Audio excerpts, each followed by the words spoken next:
Hello नमस्कार, स्वागत है आप सभी का। तो आइए इतिहास में शुरुआत करते हैं छोटे से टॉपिक से। और इस टॉपिक का नाम क्या है, तो वो है अ, विदेशियों का आक्रमण जो हुआ था भारत में, उसके संबंध में कितनी बातें आपको जाननी है, क्या क्या वो चीज़ें हैं जो हमें जाननी है, समझनी है।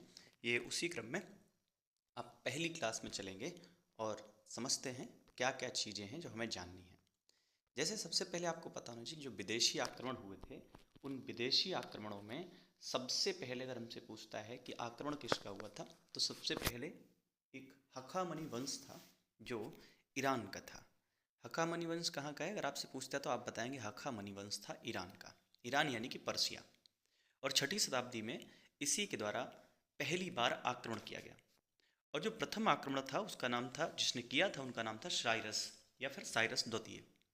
लेकिन साइरस द्वितीय ने जो आक्रमण किया वो असफल आक्रमण था। वो कैसा आक्रमण था, आप कहेंगे वो असफल था। तो फिर क्या होता है, इसी साइरस का जो एक उत्तराधिकारी होता है, और उस उत्तराधिकारी का नाम क्या था, उसका नाम था दारा प्रथम या फिर डेरियस जिसको आप कहते हैं। डेरियस ने सफल आक्रमण किया इस भारत में, और उसने कंबोज, कांधार और इन सब पर क्या कर लिया, अपना आधिपत्य बना लिया। वहीं पर उसने साथ साथ में क्या करा, पंजाब पर भी अपना स्थायित्व बना लिया। किस पर, पंजाब पर भी अपना स्थापित बना लिया। पंजाब और सिंध को भी जीत लिया। और इस बात का वर्णन कहाँ से मिलता है, तो याद रखिएगा उसके 3 अभिलेख हैं। अगर आपसे पूछता है कि अभिलेख किसके हैं, तो बेहिस्तून का अभिलेख, पारसीपोलस का अभिलेख और नक्शे रुस्तम, ये 3 अभिलेखों का जो बनाया जिसने, उसका नाम क्या था, उसका नाम था डेरियस या फिर दारा प्रथम। इसका मतलब है कि अभिलेखों को लिखने की परंपरा हमसे पहले कहीं शुरू हो गई थी। भारतीयों में सबसे पहले जब अशोक आएगा तब उसने अभिलेख लिखवाए थे। ओके। और उसने एक काम किया कि उसने अपने सेनापति, जिसका नाम क्या था, स्काइलैक्स, क्या नाम था, स्काइलैक्स, से कहा कि जाओ सिंधु के जाने वाले रास्ते की खोज करके आओ जा करके। तो ये बात हम याद रख लेंगे। ओके। और इसने जो पंजाब और सिंध को जीता, किसको जीता, पंजाब और सिंध को जीता। तो ये पंजाब और सिंध है, ये जो भारत में है पंजाब और सिंध, ये ईरानियों का 20वां प्रांत बना। और फिर इस वंश में कई शासक और आते हैं, लेकिन अंतिम शासक जो है उसका नाम था, अंतिम शासक का नाम था दारा तृतीय या फिर दारा थर्ड।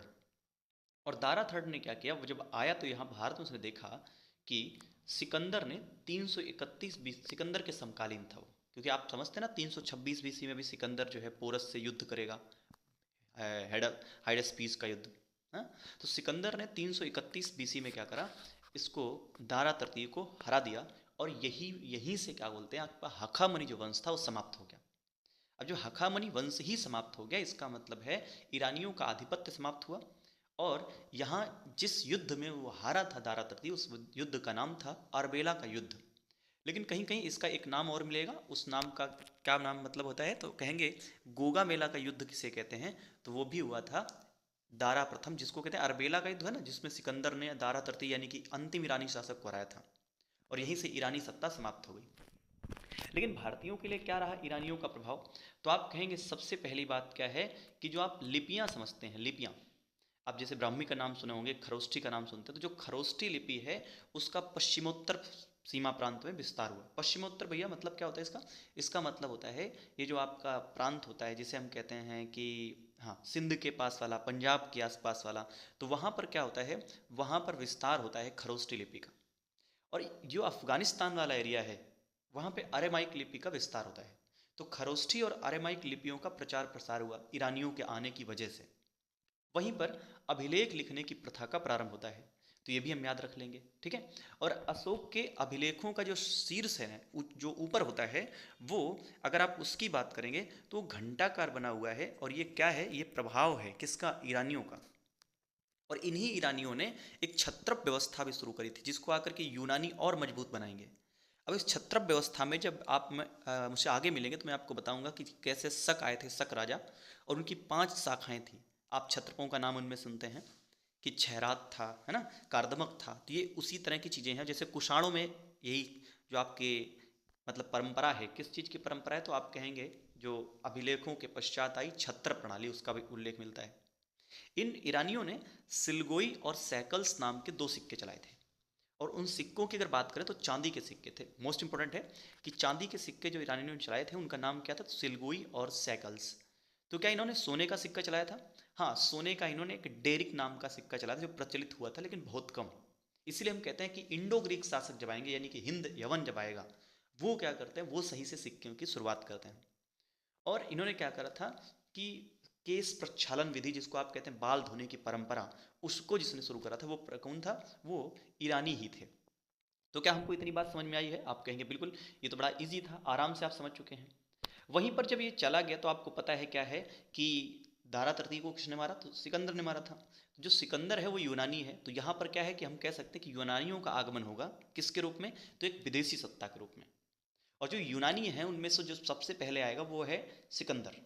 और सिकंदर किसका पुत्र था? तो आप कहेंगे वो था फिलिप सेकंड, फिलिप द्वितीय का पुत्र था। और वो बैक्टीरिया और काबुल को जीत करके भारत आया था। बैक्टीरिया का नाम आपको बल्ख मिल जाएगा। क्या मिलेगा? आप कहेंगे इस बैक्टीरिया का नाम मिलता है हमको बल्ख। क्या मिलता है? बल्ख। अब इस चीज़ को आप देखिए, क्या है, बैक्टीरिया और काबुल को जीत करके वो आया भारत, और सिंधु नदी और खैबर दर्रे को पार करके आया था। लेकिन यहाँ पे एक इतिहासकार है, उनका नाम है हेमचंद राय चौधरी। हेमचंद राय चौधरी का क्या कहना है? उनका कहना है कि इस समय, जिस समय जो है सिकंदर ने भारत पर आक्रमण किया उस पश्चिमोत्तर सीमा में, उस समय यहाँ पर 28 राज्य हुआ करते थे। कितने राज्य थे? 28 राज्य थे। और दूसरी जानकारी क्या है कि याद रखिएगा, इसमें 17 राज्य कैसे थे? तो 17 राज्य थे गणराज्य, यानी गणतांत्रिक व्यवस्था थी, और 11 थे जनतंत्र वाले। ये भी हम याद रख लेंगे। और जब ये आता है तो उसे सबसे पहले क्या मिलता है? जब पहुंचता है तो उसे तक्षशिला मिला। तक्षशिला, ठीक है। और वहाँ तक्षशिला में आम्भी नाम का एक शासक था। और जैसे उसने सिकंदर के बारे में सुना, तो कहते हैं सिकंदर के नाम सुनते ही या सिकंदर के बारे में जब सुना तो उसने आत्मसमर्पण कर दिया। ओके, बिल्कुल। इसके बाद क्या होता है, सिकंदर आगे बढ़ा और वो हिंदू कुश के पास पहुंचता है, तो वहाँ शशिगुप्त नाम का एक शासक था। कौन था? शशिगुप्त था। और जो शशिगुप्त है, शशिगुप्त के साथ साथ पुष्करावती और संजय नाम के शासकों ने भी, इन्होंने क्या करा, एक गुट बनाया और सिकंदर के साथ हो गए। तो कौन कौन?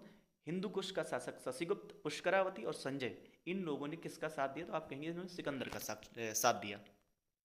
और यही जो साथ था, इसी ने एक युद्ध को जन्म दिया। उस युद्ध का नाम था हाइडेस्पीस का युद्ध, या फिर इसी को कर्री का युद्ध कहते हैं, या फिर इसी को बितस्तता, या फिर इसी को झेलम का युद्ध कहते हैं।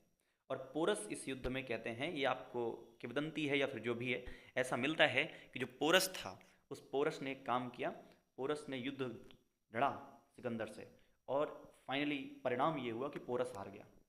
और पोरस को सिकंदर ने कब्जे में लिया, और सिकंदर से पूछा गया कि हाँ भाई सिकंदर, बताओ क्या चाहते हो अब? तो सिकंदर ने एक बड़े अजीब लहजे में बोला कि जो एक राजा दूसरे राजा के साथ करता है, वही आप मेरे साथ कर सकते हैं।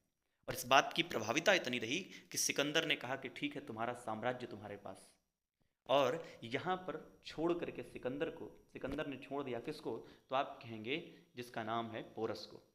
और पोरस फिर अपना गद्दी संभालेंगे थोड़ी देर के बाद। देखो, पोरस के बारे में दूसरी जानकारी क्या है कि पोरस सिंध और झेलम के बीच उसका क्षेत्र था, वहाँ रहता था। और जो मेरुस था, मेरुस नाम का एक व्यक्ति था, उसने आत्मसमर्पण के लिए बाध्य किया था किसको? पोरस को। वरना पोरस आत्मसमर्पण करने वाला नहीं था। और सिकंदर पोरस की उस छोटी सी एक हरकत कह दें, या फिर जो ईगो था, ठीक है, सेल्फ कॉन्फिडेंस था, उस पर फिदा हो गया, और उसने कहा कि जाओ, तुम्हारा साम्राज्य तुम्हारे पास ही रहेगा, कोई इसको छीनने वाला नहीं है। तो यहाँ से इस बात को हम याद कर लेंगे। फिर अगर आगे बढ़ा सिकंदर, तो सिकंदर जब आगे चलता है तो आप देखते हैं कि सिकंदर के आगे बढ़ते ही मीशा मीशा नीशा नाम का एक शासक था, उसने अधीनता स्वीकार कर ली और कहा कि मैं यूनानियों का ही वंशज हूँ। एक भारतीय शासक था, नीशा नाम था उसका। फिर सिकंदर को किसी ने बताया कि देखो, ब्यास के उधर मत जाना। तो नंद राजा थे वहाँ पे, अब आप सुने ही होंगे, महापद्म नंदिन। लेकिन जिस समय सिकंदर आता है, उस समय इस भारत की गद्दी पर नंद वंश में बैठा हुआ व्यक्ति है, उसका नाम है घनानंद या फिर धनानंद। वही धनानंद जिसे हम अग्रमीज के नाम से जानते हैं, यूनानियों ने उसको अग्रमीज कहा है। आप मिलेंगे मुझसे जब आगे तो मैं बताऊंगा आपको। तो नंदों के भय से क्या होता है, ये ब्यास नदी को पार करके आगे नहीं जाते हैं। लेकिन हाँ, उधर वापस जब सिंध की तरफ जा रहा है तो उसने जितने राज्य मिले सबको लूट लिया। जैसे सौभूति मिला, शिवी मिला, मालव मिला, क्षुद्रक मिला, सौद्रोम मिला, अलोर मिला और पाटल मिला। और यही पाटल क्या था, उसका अंतिम अभियान था। ये सिंध के पास का एरिया है। सिंध का मतलब आप समझ सकते हैं कि अगर ये भारत का मैप है तो यहाँ ऊपर की तरफ, ये किनारे के हिस्से की तरफ आप जाएंगे, तो यहाँ पर क्या होता है, इसी हिस्से पर वो जब पहुँचता तो पाटल को जीता। और पाटल को जीतने के बाद अपने जो समुद्री सेना का अध्यक्ष था, जिसका नाम था निराकस, निरैकस को आदेश दिया कि एक काम करो, सब पूरी की पूरी सेना लेके आप वापस चले जाइए, कहाँ, यूनान चले जाओ। तो यहीं से समुद्री सीमा को समुद्री सीमा में अध्यक्ष किसको बनाया, निरैकस को, वापस भेज दिया। और दूसरा जो भाग था उसको स्थल मार्ग से वो वापस ले जा रहा होता है।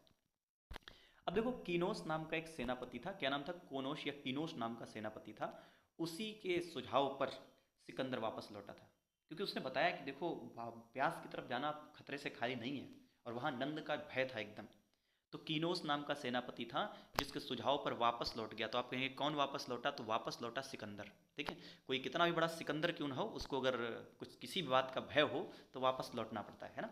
और जब वो लौट रहा था तो लौटने से पहले उसने एक काम करा, ब्यास नदी के किनारे, किसके नदी के किनारे, तो आप कहेंगे ब्यास के किनारे क्या बनाया, 12 बेदियां बनवाई, और उसमें यूनानी देवी देवताओं की स्थापना करी। दूसरी बात क्या है, अगर बात करते हैं कि एक काम उसने और किया, वो क्या करता है, 2-3 नगरों की स्थापना करता है। जैसे निकैया, किसकी स्थापना करता है, निकैया, बुकाफेला, और काबुल और सिंध में अलेक्जेंड्रिया नाम के नगर बसाए उसने। तो निकैया, बुकाफेला और अलेक्जेंड्रिया, ये क्या है, उसके नगर हैं जिनको उसने बसाया। और यहाँ पे भारत में एक दार्शनिक था, उसका नाम था कालानस। कालानस को लेकर के चला गया, कौन लेके चला गया, तो आप कहेंगे वही सिकंदर लेके चला गया। ठीक है, दूसरी बात आप यहाँ पर याद रखेंगे, वो बात कितनी है, इतनी सी बात है। चलिए देखते हैं, समझते हैं उसको भी। देखो क्या बताएंगे आप, अशोक नाम का एक राजा था, उसकी राजधानी मशक थी, और वहाँ महिलाओं, सभी राजाओं को उसने मार डाला था सिकंदर ने। तो वहाँ महिलाओं ने अपने राजा के मृत्यु का बदला लेने के लिए, जो उनकी रानी थी उसका नाम था किलाफिश, ने नेतृत्व किया और विद्रोह कर दिया सिकंदर के खिलाफ। तो सिकंदर इतना गुस्से में है कि सिकंदर ने सभी महिलाओं का अंत कर दिया, मरवा दिया उनको। और सिकंदर केवल भारत में 19 माह भारत रहा था, और उसकी मृत्यु हुई 321 बीसी में। कब मृत्यु हुई थी, 321 में मृत्यु हुई। आगालोशाही जाति जो थी उसने संपूर्ण तरीके से क्या किया, कह रहा है कि हम समर्पण करेंगे ही नहीं किसी प्रकार से। तो ध्यान रखिएगा, किसने समर्पण नहीं किया था, तो आप कहेंगे आगालोशाही जाति थी। और समर्पण नहीं करने के बाद अपने पूरे परिवार को लेकर वहां का राजा था गया, और वो क्या करता है, वो आग में कूद करके सबके सब जान दे देते हैं, है ना। दूसरी बात क्या है, अगर आप बात करते हैं अरिस्टोबुलस की, अरिस्टोबुलस क्या करता है, सिकंदर के युद्धों का विवरण लिखता है। अरिस्टोबुलस क्या करेगा, सिकंदर के युद्धों का विवरण लिखता है। वहीं पर ओनिसिक्रेटिस नाम का एक शासक है जिसने सिकंदर की जीवनी लिखी है। वेरी मोस्ट इंपॉर्टेंट कि सिकंदर की जीवनी किसने लिखी, तो आप बताएंगे उसका नाम था ओनिसिक्रेटस। ठीक है, अगली बात आप करते हैं यूनानी आक्रमण से क्या हुआ। तो भारत में पहले चलते थे पंचमार्क या आहत सिक्के, कैसे, एक ठप्पा मारा जोर से और सिक्का बन के तैयार, तो वो चलते थे।